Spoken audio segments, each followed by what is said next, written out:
நம் ஐயா அவர்கள் தொடர்ந்து வன்னிய சமூகத்துக்கு உரிமையான இடஒதுக்கீட்டை பெற்றாக வேண்டும் என்ற எண்ணத்தில் தொடர்ந்து போராடி பல போராட்டங்களையும் பல வெற்றி போராட்டங்களையும் நடத்தி 10.5% இடஒதுக்கீடை பெற்றுத் தந்தார். ஆனால் அந்த தனி இடஒதுக்கீடு நமக்கு சில நயவஞ்சகர்களால் நம்மை முடக்கி போட்டுள்ளது.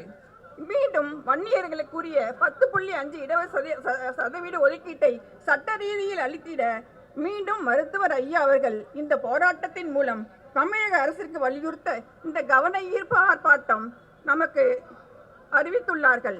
தமிழக அரசு உடனடியாக வன்னியர்களுக்கு இந்த இடஒதுக்கீட்டை உடனே வழங்கிட வேண்டும் என்றும் அதற்கான உரிய சட்ட நடவடிக்கையை மேற்கொள்ள வேண்டும் என்றும் உங்கள் அனைவரையும் கேட்டுக்கொள்கின்றோம். வன்னியர்களுக்கு மட்டுமின்றி தமிழகத்தில் உள்ள அனைத்து சமுதாய மக்கள் அவர்களுக்கும் ஐயா அவர்கள் இஸ்லாமிய மக்களுக்கும் அருந்ததியர்களுக்கும் தனி இடஒதுக்கீடு பெற்றுத்தந்த பெருமை மிக்கவர் நம் ஐயா அவர்கள்.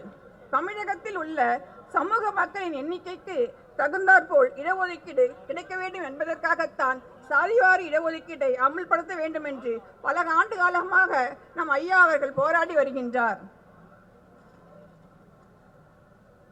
இதைத் தொடர்ந்து மத்திய அரசு அவர்கள் பல மாநிலங்களுக்கு அந்த உரிமையை கொடுத்தார்கள். ஆனால் நமது அண்டை மாநிலமான கர்நாடகா, ஆந்திரா போன்ற மாநிலங்கள் எல்லாம் அந்த இடஒதுக்கீட்டை அமல்படுத்த சாதிவாரி கணக்கெடுப்பை அமல்படுத்தினார்கள். ஆனால் நமது சமூக நீதியின் பிறப்பிடமாக விளங்கும் தமிழகத்தின் அதை நிறைவேற்றாமல் தமிழக அரசு நமக்கு வருத்தமாக இருக்கின்றது, நம் வேதனையாகவும் இருக்கின்றது.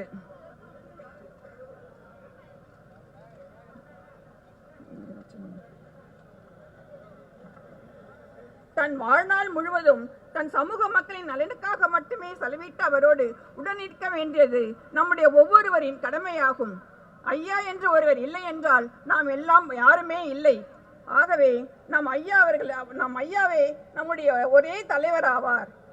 மாறாக நான் தான் தலைவர், நான் தான் தலைவி என்று கூறிக்கொண்டு 100 நாட்கள் சொகுசு பயணம் புறப்படுவர்கள் மத்தியில் அரை நூற்றாண்டாக ஐயா அவர்கள் கிராமங்கள் தோறும் நடந்தே இயக்கத்தை கட்டி காத்து ஐயாவை மறந்துவிட்டு கட்சியை பிளவுபடுத்தி வருகிறார்கள்.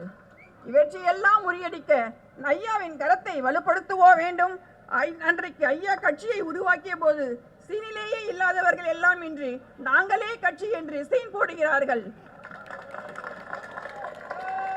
ஐயா தன் அயராத உழைப்பால் வளர்த்தெடுத்த இந்த இயக்கத்தின் கனிகளை அறுவடை செய்து கொண்டு அன்று அவரையே நிற்கதியாக்க நினைக்கிறார்கள்.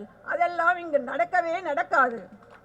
இதற்கெல்லாம் நீங்கள் எல்லோரும் இங்கே இருக்கின்றீர்கள். இங்கே நம் உரிமையை மருத்துவர் ஐயா அவர்கள் தலைமையில் வென்றெடுப்போம், வெற்றி பெறுவோம் என்று கூறி இங்கு வருகை தந்துள்ள உங்கள் அனைவருக்கும் என் உயிரின மேலான அனைத்து உறவுகளுக்கும் நன்றியை காணிக்கையாக்கி விடைபெறுகிறேன். நன்றி, வணக்கம்.